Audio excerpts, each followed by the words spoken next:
믿음으로 우리의 신앙을 고백하겠습니다. 전능하사 천지를 만드신 하나님 아버지를 내가 믿사오며 그 외아들 우리 주 예수 그리스도를 믿사오니 이는 성령으로 잉태하사 동정녀 마리아에게 나시고 본디오 빌라도에게 고난을 받으사 십자가에 못 박혀 죽으시고 장사한 지 사흘 만에 죽은 자 가운데서 다시 살아나시며 하늘에 오르사 전능하신 하나님 우편에 앉아 계시다가 저로서 산자와 죽은 자를 심판하러 오시리라. 성령을 믿사오며 거룩한 공예와 성도가 서로 교통하는 것과 죄를 사하여 주시는 것과 몸이 다시 사는 것과 영원히 사는 것을 믿사옵나이다. 아멘. 찬송가 368장입니다. 368장입니다. 368장 주 예수여 은혜를 368장 함께 찬양하시겠습니다.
하나님 말씀은 마가복음 11장입니다.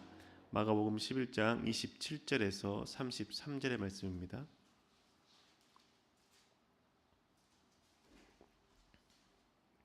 마가복음 11장 27에서 33절의 말씀 함께 읽도록 하겠습니다. 그들은 다시 예루살렘에 들어갔다. 예수께서 성전뜰에서 거닐고 계실 때에 대제사장들과 율법학자들과 장로들이 예수께로 와서 물었다. 당신은 무슨 권한으로 이런 일을 합니까? 누가 당신에게 이런 일을 할 수 있는 권한을 주었습니까? 예수께서 그들에게 말씀하셨다.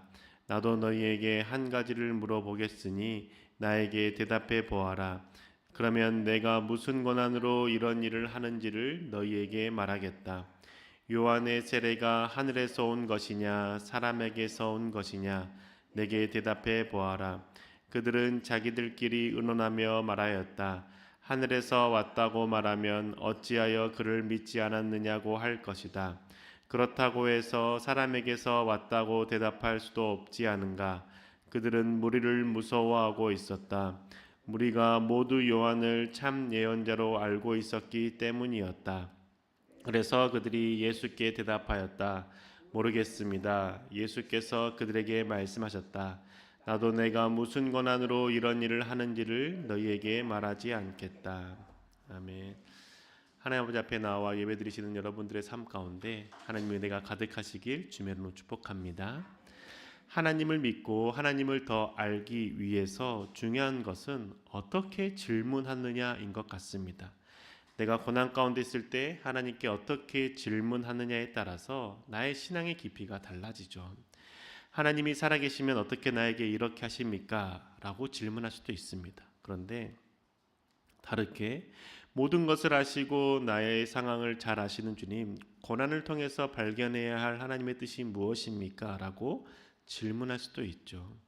저와 여러분 힘든 상황 가운데서 두 가지 종류의 질문 가운데 어느 쪽으로 질문을 많이 하십니까? 내 아픔과 슬픔이 사라지기만을 바라는 마음으로 질문을 하십니까? 아니면 하나님의 마음을 알고 싶은 마음을 갖고 하나님께 질문을 하십니까? 잘못된 마음으로 질문을 하게 되면 하나님을 알 수도 없고 내 마음만 더 힘들어지게 됩니다. 오늘 만난 대제사장들과 율법학자들과 장로들이 그랬습니다. 예수님께서 성전뜰에서 말씀을 가르치시고 난 후에 거니시는 모습을 그들이 보았습니다. 그리고 예수님께 다가가서 당신은 누구에게 이런 권한을 받았습니까? 당신은 무슨 권한으로 이런 일을 합니까? 라고 질문하죠. 그들이 말하는 권한이 무엇입니까? 선지자 역할을 하는 권한을 의미합니다. 구약에서 하나님의 말씀을 가르치고 또한 기적을 행하며 병든 자를 고치는 자들은 선지자들이었습니다. 지금 예수님께서 기적을 행하시고 말씀을 가르치시는 그 모습을 보고 누가 당신에게 선지자 활동을 할 수 있는 권한을 주었냐라고 질문하는 겁니다. 이렇게 질문하는 이유는 유대인 사회에서 선지자로 활동하기 위해서는 권한을 부여받아야 했기 때문입니다. 권한을 부여받는 방법은 두 가지였습니다. 하나는 선지자로 인정받은 자에게 훈련을 받고 수료해서 선지자가 되는 겁니다. 다른 경우는 하나님의 부르심으로 직접 계시를 통해서 활동하는 선지자, 하나님께 권한을 부여받은 선지자라는 것이죠. 먼저 선지자에게 훈련받고 수료해서 선지자로 활동하는 경우들이 있었습니다. 엘리사가 그랬죠. 엘리사는 엘리야의 제자로서 훈련을 받았습니다.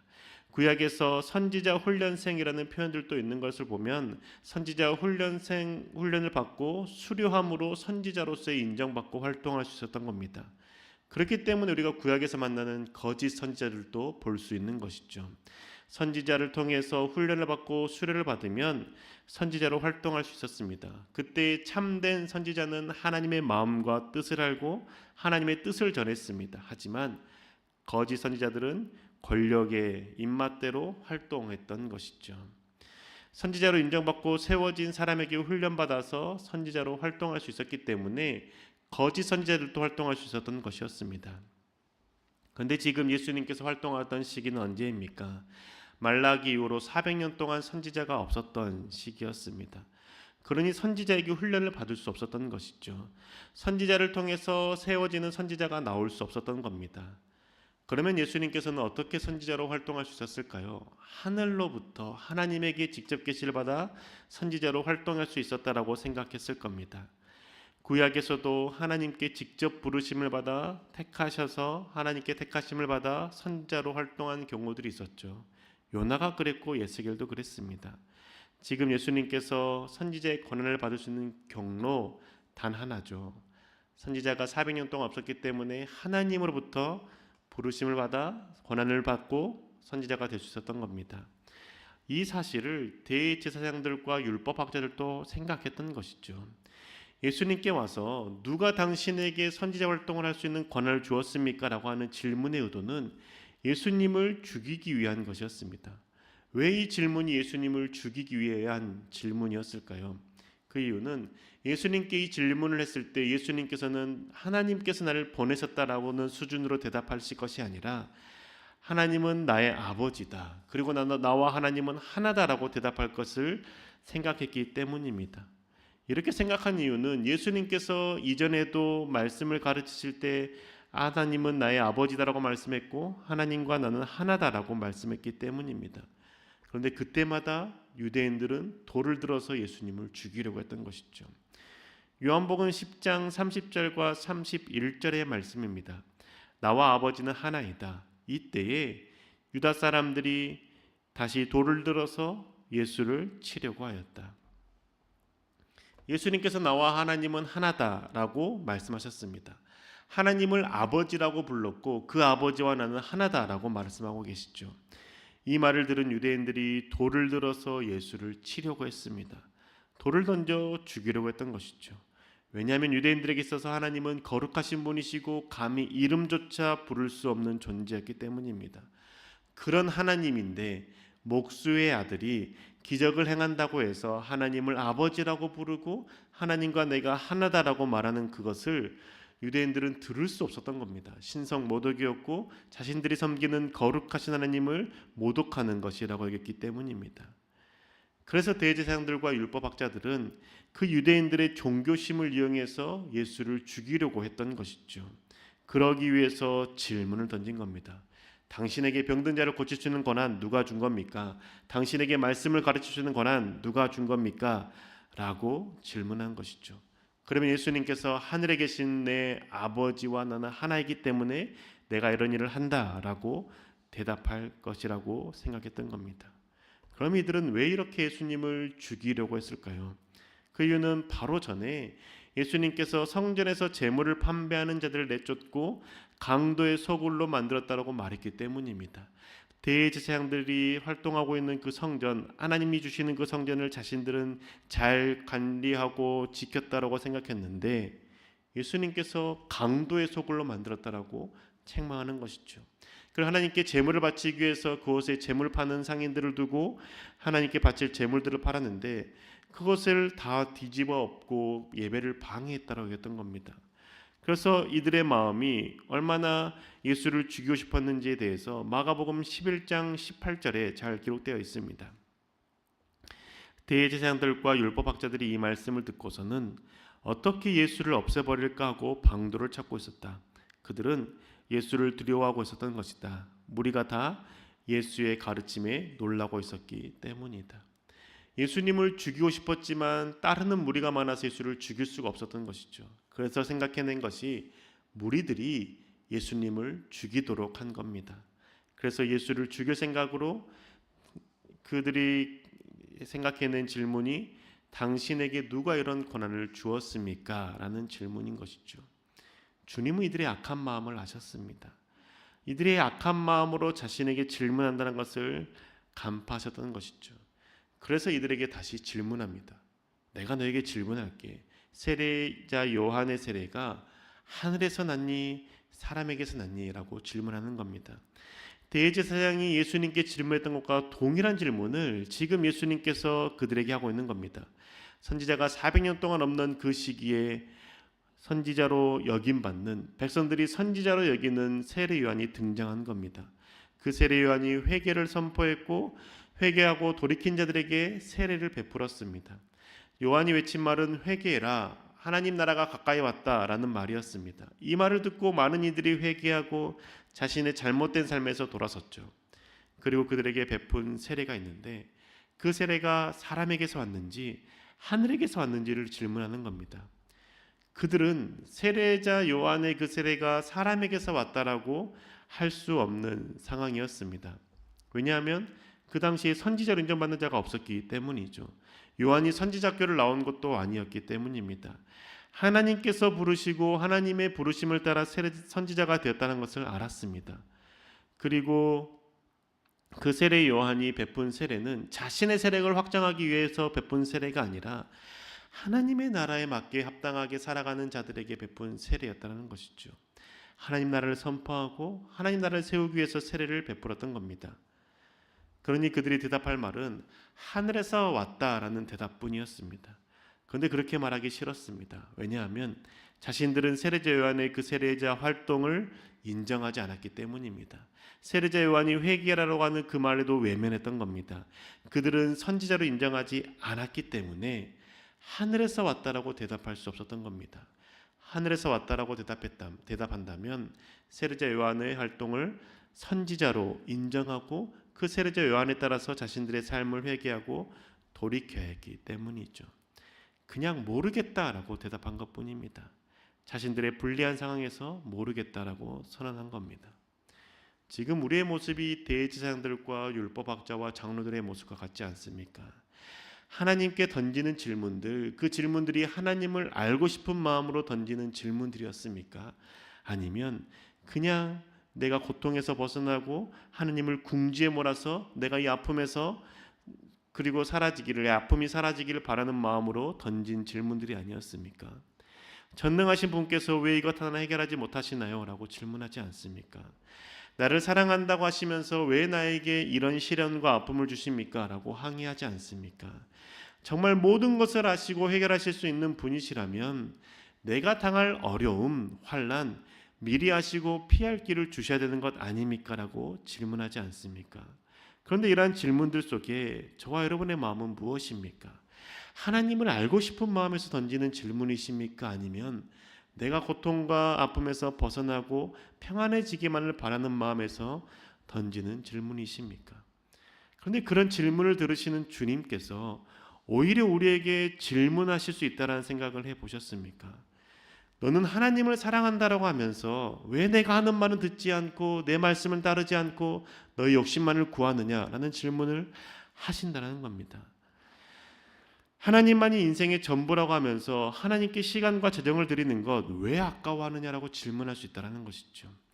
하나님만이 너의 길의 빛이라고 말하면서 고백하면서 왜 중요한 것을 결정할 때마다 나에게 기도하지 않고 네 마음대로 결정하니? 라고 질문할 수 있다는 겁니다.